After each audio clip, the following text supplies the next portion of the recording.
नमस्कार. नमस्कार. माझा एक प्रश्न होता. ग्रामदेवता म्हणजे काय? आपण कुठल्या ग्रामदेवतेची पूजा करावी? आणि किती प्रकारच्या ग्रामदेवता असतात? प्रश्न फार गहन आहे. ग्रामदेवता हिची निर्मिती कशी झाली हाच एक सगळ्यात मोठा प्रश्न आहे. ती निर्मिती व्हायचे कारणं वेगवेगळे आहेत. त्यापैकी सगळ्यात पहिलं कारण म्हणजे काय माहिती आहे का, जसे पूर्वी राजे लोक होते. आणि राजे लोक ज्यावेळेस लढाई करायला निघायचे त्यावेळेस त्यांचं एक वैशिष्ट्य होतं की ते आपला पूर्ण लवाजमा घेऊन तिथे त्यांच्यासोबत निघायचे. जसं त्यांच्याबरोबर विश्वकर्माचे 5 हस्तक आणि सैन्य आणि आचारी असा लवाजमा घेऊन ते निघायचे. आणि ज्यावेळेस युद्ध करून यायचे त्यावेळेस जिथे मुक्काम आणि पडाव पडायचा त्या ठिकाणी त्यांनी एक रचना केलेली होती की एक गाव वसवले जात होते. त्या गावाची रचना करताना तिथे मूळ स्वरूपाने सगळ्या गोष्टी यथास्थित लागल्या की प्रत्येकाचे खाण्यापिण्याची व्यवस्था, तबेला, घोड्याची रचना, सैन्याची रचना ही सगळी झाली की राजा तिथे युद्धाला सज्ज राहत होता आणि युद्ध हे सीमेवर घडायचं. तर प्रत्येक सीमेवरती एक छोटंसं गाव स्थापन होत होतं. त्या गाव स्थापन होण्यामध्ये तिथे मंदिरापासून सगळ्या गोष्टी तयार होत होत्या. रोजची पूजा अर्चा करण्यासाठी एका मंदिराची व्यवस्था, एका पुजाऱ्याची व्यवस्था, अन्नधान्याचं कोठार, आचारी अशा सगळ्या प्रकारच्या योजना तयार करून ती सीमेवरचं एक छोटंसं गाव तयार होत होतं. आणि नंतर राजा तिथे युद्ध करत होता. ही रचना होती. त्यामुळे अशा वेळेस त्या गावाच्या वेशीवरती जे मंदिर उभं केलं जात होतं त्यावेळेस तिथल्या लोकांसाठी ते पूजनीय स्थान होतं. त्याला ग्रामदेवता म्हणतात. पहिल्या प्रश्नाचं उत्तर हे की ग्रामदेवता म्हणजे काय. एक ग्राम तयार करणे आणि त्या ग्रामाची प्रमुख देवता म्हणून तिथे स्थापन करणे. आता ही ग्रामदेवता ही त्या राजाच्या आराधनेवरती, श्रद्धेवरती अवलंबून असते.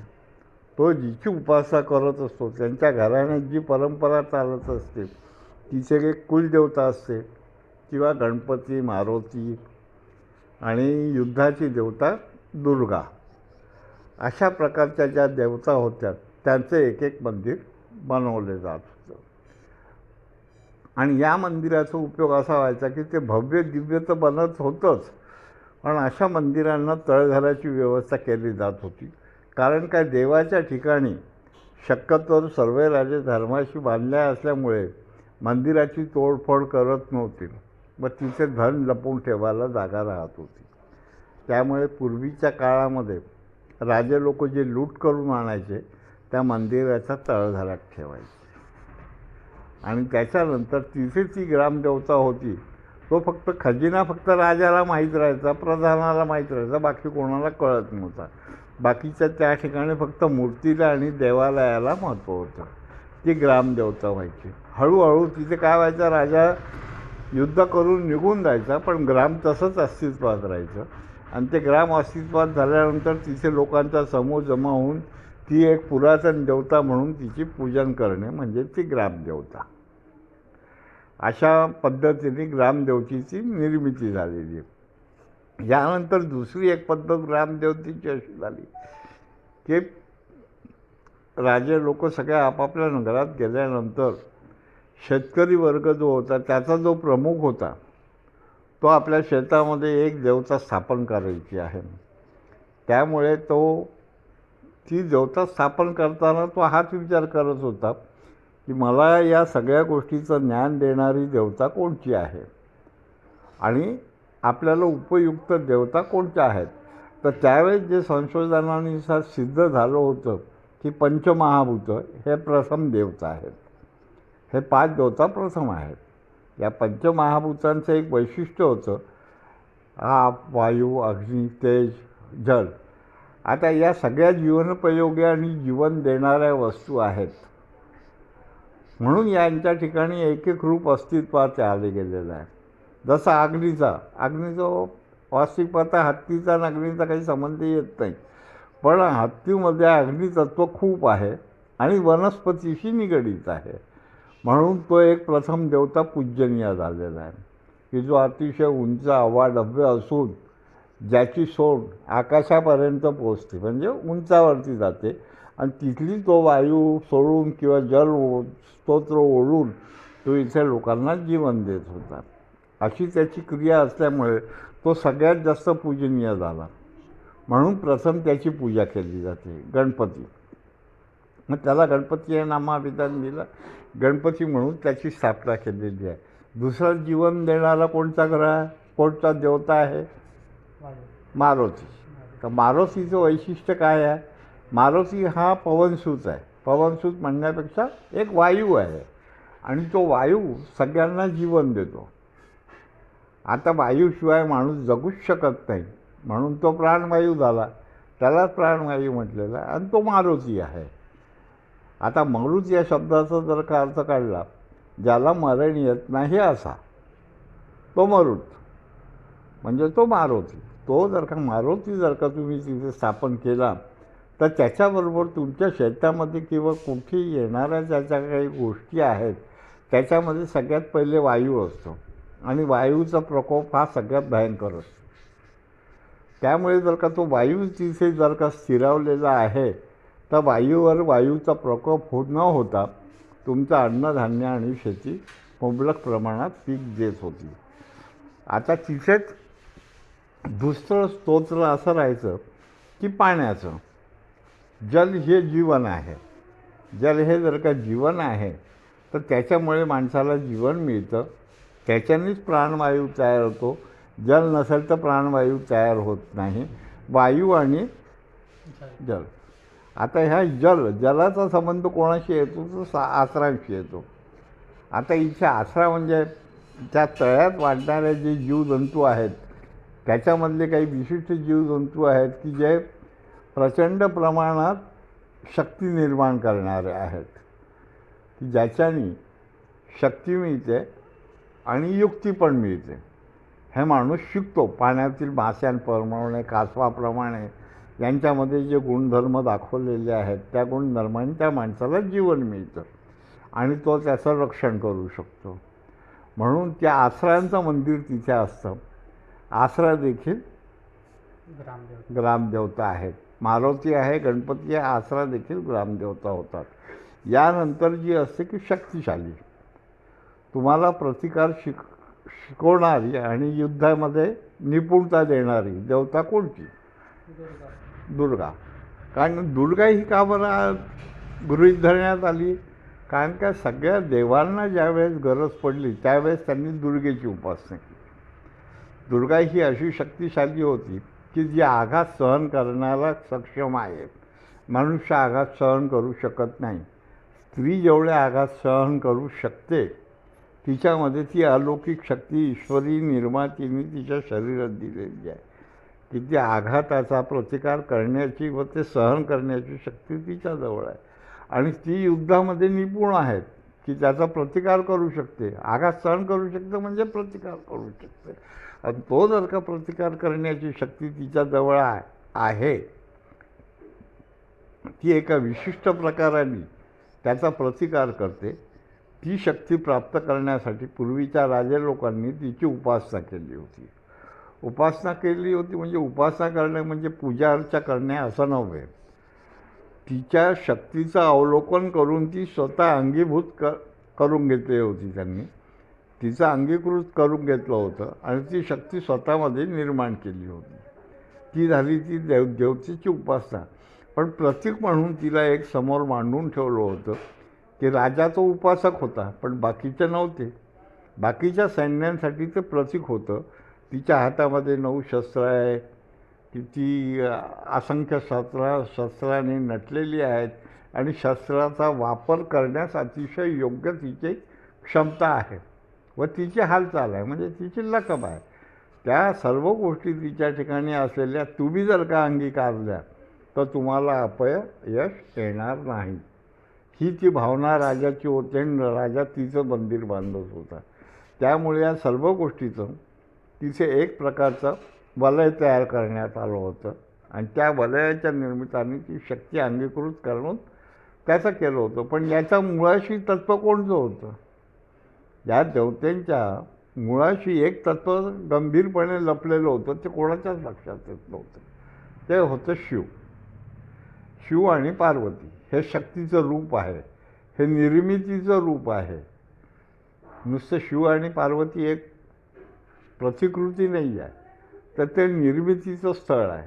तिथून एक अलौकिक शक्ती निर्मित होते, तिथून प्रजा निर्माण होते.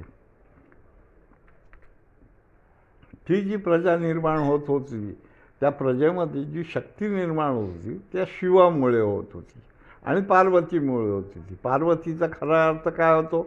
पार लावणारी विद्या. ज्या विद्येनुसार मनुष्य पार लावून दाखवत होता आणि तिथे शिव होतं. शिवतत्व म्हणजे स्पर्श झालं. आता शिवतत्व आणि पार्वती या तत्वानुसार जर का दोन्ही एकत्र आले तर तिथे एक जीव निर्माण होत होता. तो जीव निर्माण झालेला शक्तिशाली होत होता, कारण का माणसामध्ये सर्व शक्ती मुळातच आत्मसात झालेल्या होत्या. म्हणून त्या ठिकाणी शिवाची प्रतिमा उत्पन्न केली जात होती आणि या सर्वांवरती नियंत्रण ठेवायला विष्णू नावाची एक महाशक्ती होती. की शिवाने जरी काही निर्माण केलं तरी त्याच्यावरती नियंत्रण आणि त्याच्यावरती एक बंधन येण्यासाठी विष्णूचा होता. विष्णू, ब्रह्मा, महेश. या ठिकाणी ब्रह्मा, विष्णू, महेश अशा या सगळ्या देवता ज्या आहेत यांना ग्रामदेवता म्हटलेलं आहे.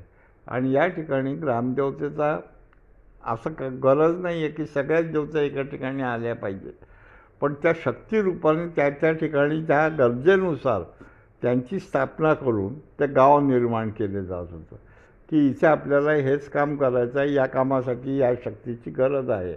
मग त्या देवतेचं जे काम होतं त्या कामाला अनुसरून तिथे ती शक्ती प्रेरित केली जात होती. आता त्याला विष्णू हे नाव दिलेलं आहे.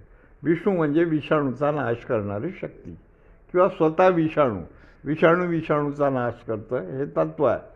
त्यामुळे तिथे विषाणू बसलेला होता. तो विषाणू जो होता तो विष्णू होता. म्हणून या सगळ्यांचे रंग असे जांभळे, निळे दाखवलेले किंवा काळे दाखवलेले आहेत. अशा या ग्रामदेवता इतक्या प्रकारच्या निर्माण झाल्या. मग आता इथे सगळ्यात प्रमुख आसरा मारुती आणि गणपती यांच्यापासून सुरुवात करून मग निर्मिती स्थानापर्यंत जायचं आहे. मग निर्मितीपासून जे जे जे जे तयार झालेले आहेत ते त्यांची जी स्थापना केली गेलेली आहेत. शेतकऱ्याने आपल्या पद्धतीने मारुती बसवला, गणपती बसवला, एखाद्या व्यापाऱ्यांनी, उद्योगपतींनी तिथे विष्णूची मूर्ती बसवली किंवा विश्वकर्माची बसवली. अशा ज्या मूर्तींची स्थापना केली जात होती त्यावेळेस त्या देवतेला अनुसरून तिथे ती ग्रामदेवता म्हणून उभी जात होती आणि तिथल्या लोकांच्या कर्मानुसार तिची निर्मिती करून ती ग्रामदेवता म्हणून ठरली गेली.